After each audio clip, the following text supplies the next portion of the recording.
Good morning, students. How are you? I hope you are fine and enjoying the videos.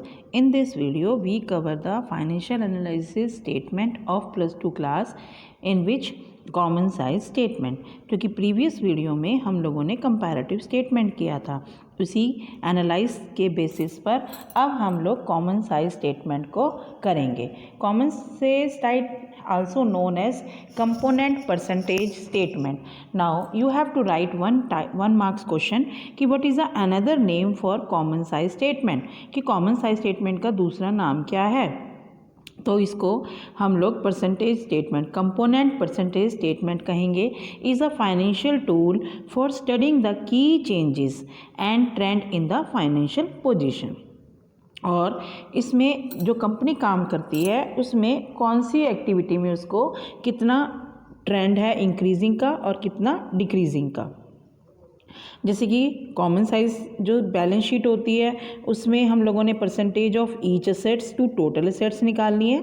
For example आपको पता है कि total assets होते कैसे हैं। Total assets is the combination of current assets plus fixed assets. अगर मैं यहाँ पे बात करूँ current and non current asset, total asset हो गए उनका टोटल। अब आपने उसमें प्लांट एंड मशीनरी का परसेंटेज निकालनी है कंट्रीब्यूशन में, तो फिर प्लांट एंड मशीनरी का amount divided by total asset into 100 and that in this way each liability to the total liabilities. इसी तरह से हर एक लाइबिलिटी का टोटल लाइबिलिटी से। कॉमन साइज स्टेटमेंट का मतलब होता है कि आपने जो बेस है यानी कि जो परसेंटेज निकालनी है वो टोटल का लेके चलनी है, ठीक है। इसी तरह से जैसे कि अब टोटल असेट्स के लिए टोटल असेट्स, लाइबिलिटीज़ के लिए टोटल लाइबिलिटीज़, तो कितना कितना उसमें चेंज हुआ है वो लेना है। और इसी तरीके से अगर हम लोग statement of profit and loss account की लेते हैं यानी कि statement of profit and loss, then you have to take total जो कॉमन है that is net revenue from operation. Revenue from operation is the base. उसमें सेल, क्योंकि हमारे पास जो फाइनेंशियल एनालाइज है यानी कि जो प्रॉफिट एंड लॉस स्टेटमेंट है उसमें हमारा जो मेन टारगेट है दैट इज़ योर रेवेन्यू, तो आपने यहाँ पर रेवेन्यू को ही बेस लेना है। तो इसमें वही स्टेटमेंट के कैसे कैसे प्रोसीजर अडॉप्ट किए जाएंगे। तो सबसे पहले आपके वही 6 कॉलम्स होंगे और इसमें क्वेश्चन में 4 कॉलम दिए होंगे, से 1 ईयर और 2nd ईयर। कॉलम 2 और 4 में उसमें से निकालेंगे और यहाँ पर कॉमन बेस लेना है 100। तो वो कैसे लेना है ये देखते जाएंगे।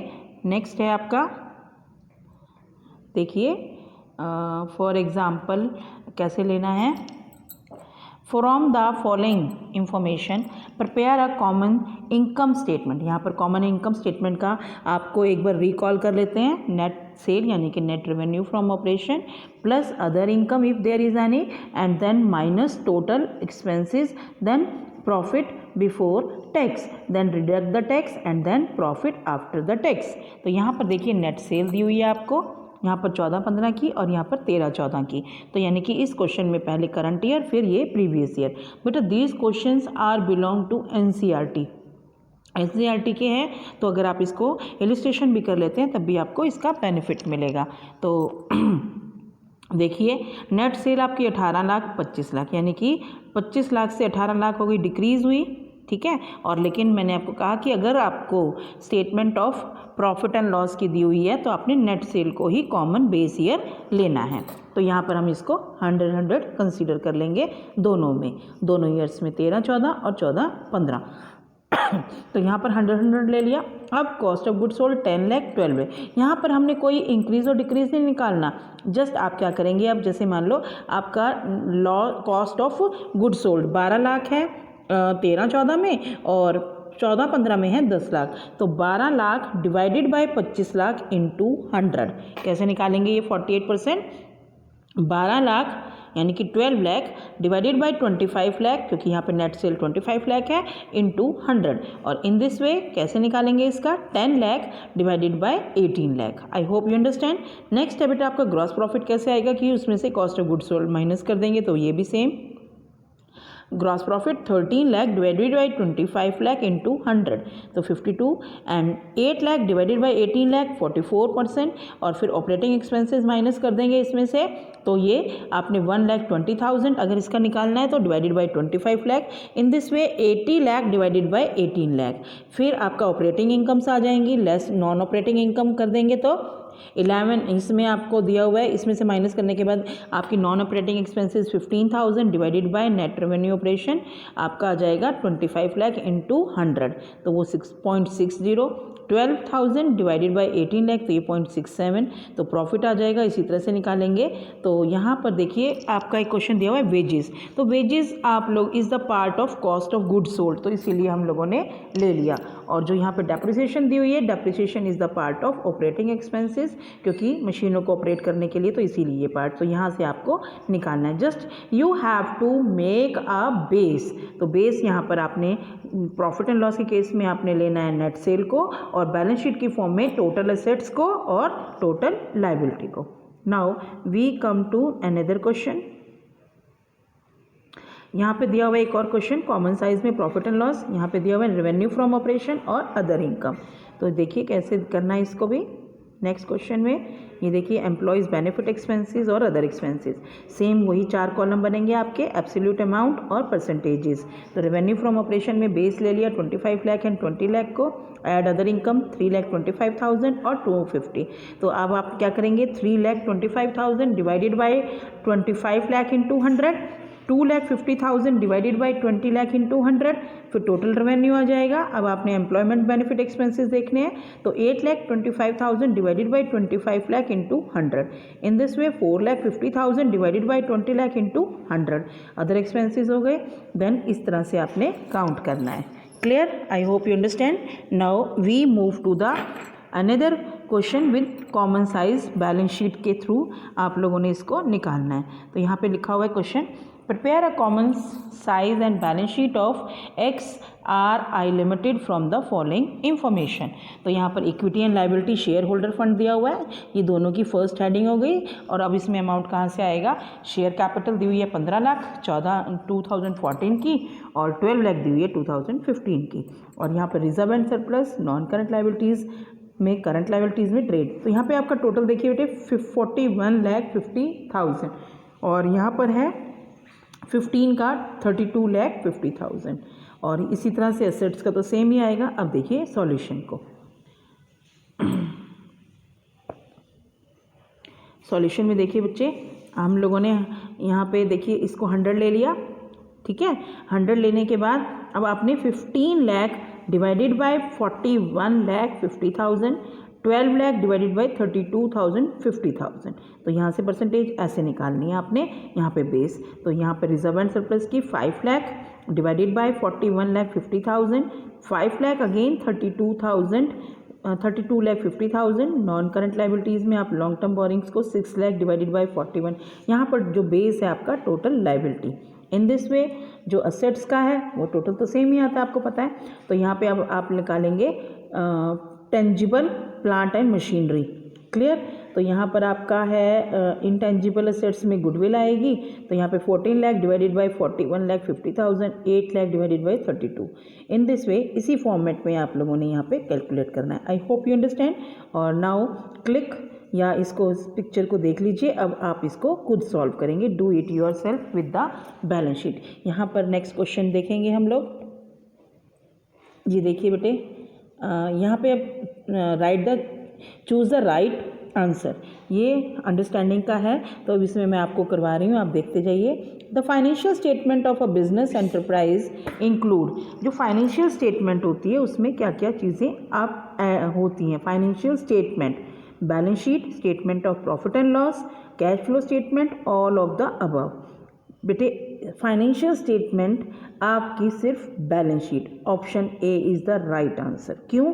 क्योंकि देखिए फाइनेंशियल स्टेटमेंट में हमारी यहाँ पे एक statement business include balance sheet और statement of profit and loss account. Financial statement तो हमारी 2 होती हैं, लेकिन यहाँ पर statement of profit and loss account की बजाय हम पहले बैलेंस शीट को, फाइनेंशियल स्टेटमेंट में ये कितनी एसेट्स हैं, कितनी लायबिलिटीज़ हैं।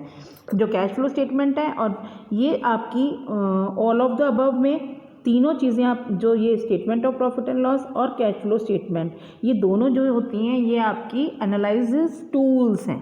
स्टेटमेंट में बैलेंस शीट को इंक्लूड करेंगे। The most commonly use tool for financial analysis are horizontal analyse, vertical, ratio, all of the above.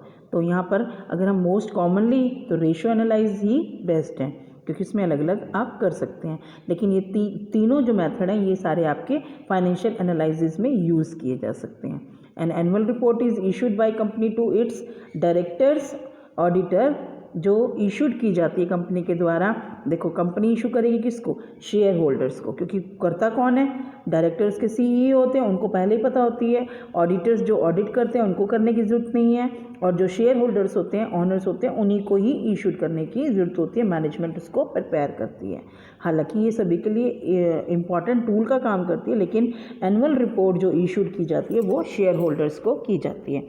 Balance sheet provide information about financial position of the enterprise at a point in time, over a period of time, for a period of time। तो यहाँ पर for a period of time उस particular accounting year के लिए इसको present किया जाता है। यानी at a point in time नहीं, उस समय पर over है, यानी कि जो information होती है कि आपने कब assets को लिया, उस समय क्या वैल्यू थी और ending में कितनी रह गई है। Comparative statement are also known as dynamic analysis, horizontal analysis, vertical analyse और एक्सटर्नल एनालाइज। डायनमिक का मतलब होता है चेंजेस को, नहीं हम इंक्रीज डिक्रीज भी करते हैं। Yes, dynamic analyse comparative, compare करना है हमने कि कितना चेंज हुआ। हॉरिजेंटल, हॉरिजेंटल में आप लोगों का नहीं होता, इसमें कंपैरेटिव में आपका वर्टिकल एनालाइज और एक्सटर्नल। एक्सटर्नल तो बाहर से करते हैं, लेकिन हम कंपैरेटिव में डायनमिक एनालाइज करते हैं कि कितना चेंज हुआ कितना नहीं हुआ। आई hope you understand. Trend analyse आपके सिलेबस में नहीं है, ये ओनली 2 ही हैं, तो दैट्स वाई ये इसी तरीके से आपका था। क्लियर? तो इसमें आपको मीनिंग क्लियर करना था, वो हो गया। अब आप लोगों ने इसमें अपने आप ही अंडरस्टैंडिंग को, ये कॉमन साइज और ट्रू और फॉल्स और ये सारी चीज़ें करनी है। इसका आप सिर्फ एक और रह गया topic, limitation of financial analysis.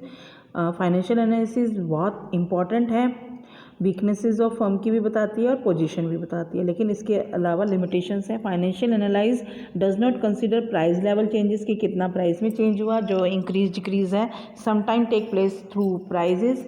Financial analyse में be misleading without the knowledge of the changes in accounting procedure followed by firm, यानी कि उसको मिसलीड भी कर सकती हैं, यानी कि आपने कौन से मेथड से यूज़ करना है, कौन से नहीं करना, तो वो क्लियर होना चाहिए कि आप कौन सा मेथड यूज़ कर रहे हैं।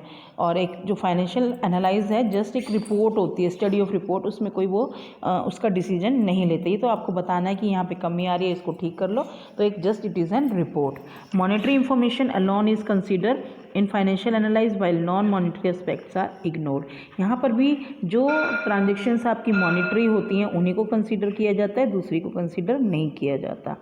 I hope you understand all this concept. If any doubt, please write in the comment box, and any problem you can ask to me. If you like the video, share the video, because sharing is caring, and press on the bell icon to get the new notification. Thank you.